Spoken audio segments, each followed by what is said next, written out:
Tonton video ini sampai selesai agar Anda tidak gagal paham.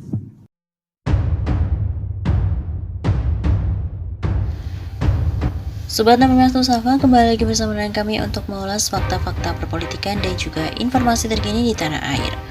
Mantan Wakil Presiden Yusuf Kala menyebut bahwa Presiden pengganti Jokowi bayar bunga utang mencapai 400 triliun rupiah.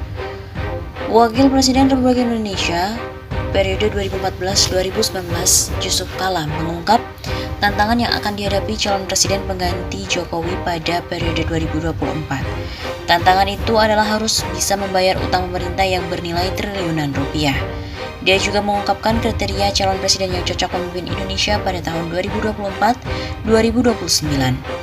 Saya bilang presiden akan datang harus punya kemampuan besar dan tahan banting karena tantangan pada masa mendatang salah satunya sisi ekonomi masih belum dalam kategori baik. Ujarnya ketika ditemui oleh redaksi di kediamannya di Jalan Brawijaya, Jakarta Selatan pada Minggu 17 April.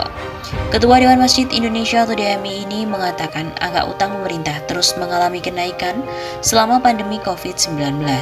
Kementerian Keuangan melaporkan posisi utang pemerintah berada di angka 7.014,58 triliun rupiah hingga akhir Februari 2022 dengan rasio utang pemerintah terhadap produk domestik bruto atau PDB sebesar 40,17%. Posisi itu meningkat jika dibandingkan dengan posisi utang per 31 Januari 2022 yang berada di angka 6.919,15 triliun rupiah atau 39,63% dari PDB.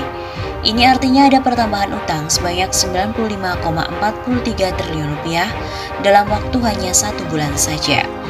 Berdasarkan laporan dari APBN Kita edisi Maret 2022, secara nominal terjadi peningkatan total utang pemerintah seiring dengan penerbitan surat berharga negara atau SBN dan penarikan pinjaman di Februari 2022. Utang terus naik, ini bunganya saja kalau rata-rata 6%, karena obligasi atau 7-8% itu berarti membayar bunga saja 400 triliun rupiah. Sehingga betul-betul memimpin Indonesia berikutnya itu harus bisa menyelesaikan itu semua. Kata Yusuf Kala.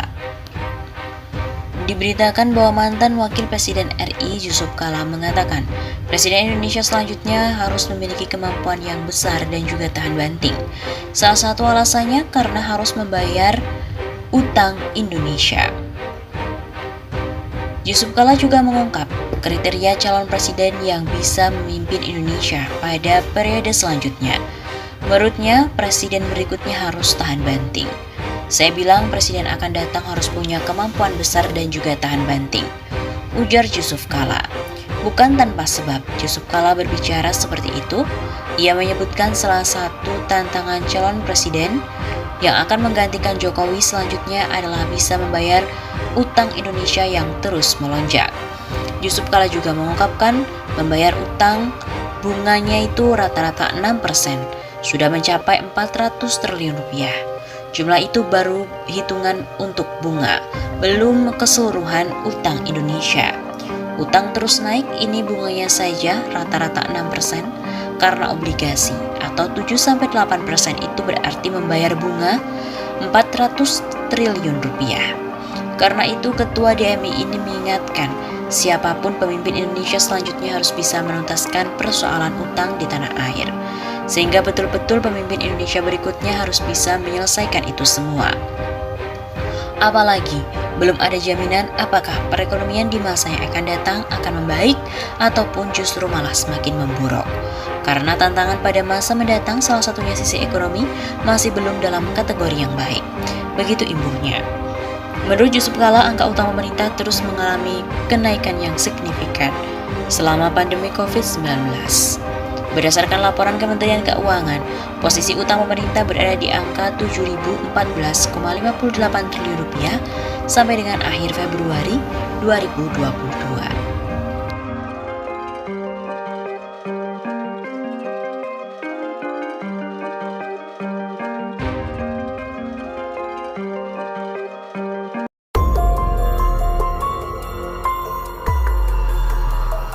Menunda pemilu berarti memantik api revolusi. Menunda pemilu 2024 dengan merekayasa kondisi darurat justru memunculkan api revolusi di kalangan rakyat. Menciptakan keadaan darurat agar pemilu tidak bisa dilaksanakan, tetapi ini malah akan menjadi blunder terbesar yang langsung memantik api revolusi.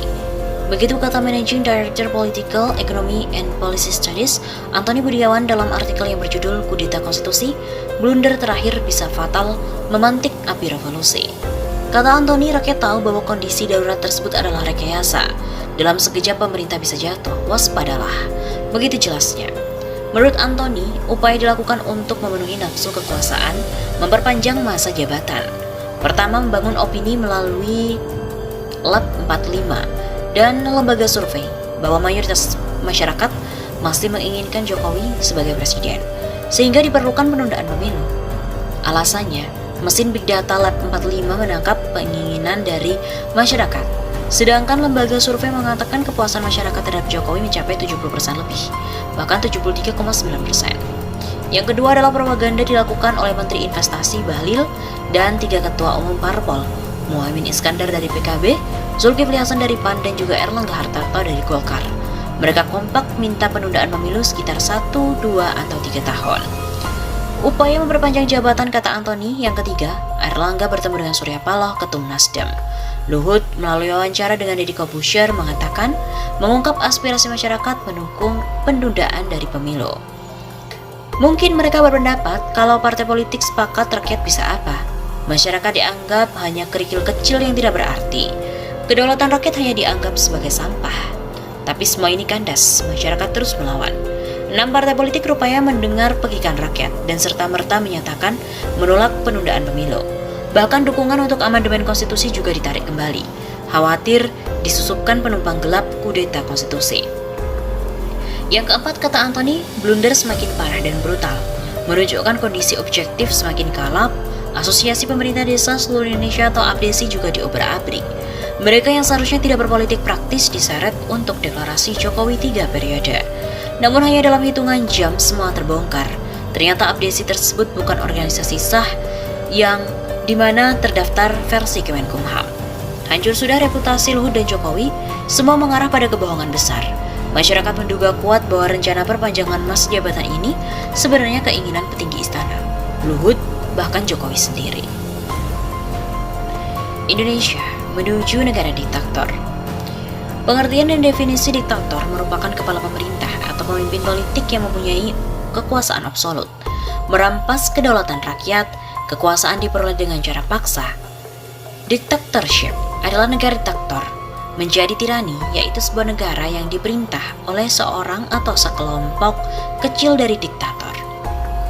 Dictatorships are often characterized by some of the following: suspension of elections and civil liberties, proclamation of a state of emergency, rule by decree, repression of political opponents, not abiding by the rule of law procedures, and cult of personality.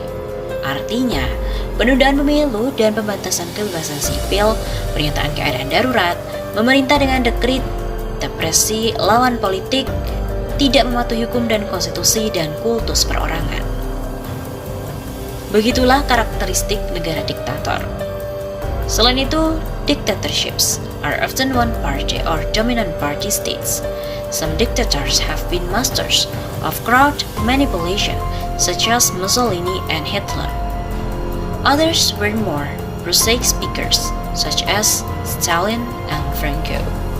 Typically, the dictators will seize control of all media, censor or destroy the opposition, and give strong doses of propaganda daily, often built around of a cult personality. Artinya, diktator umumnya sangat menguasai bagaimana cara memanipulasi massa, seperti Mussolini dan juga Hitler.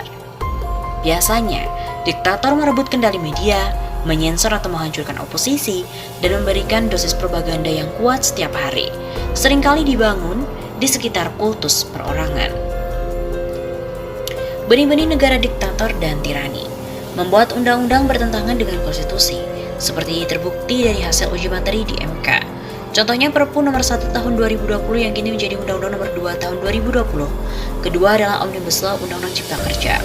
Undang-undang terindikasi bertentangan dengan konstitusi, seperti penundaan pemilu kepala daerah 2022 menjadi 2024, Undang-Undang Ibu Kota Negara, dan juga Presidential Threshold. Undang-undang yang ditentang masyarakat luas seperti Undang-Undang KPK. Dan apa yang menjadi pemicu negara diktator? Pertama adalah penundaan pemilu 2024, kedua, mengubah masa jabatan presiden dari 2 kali menjadi 3 kali untuk kepentingan pemerintah saat ini.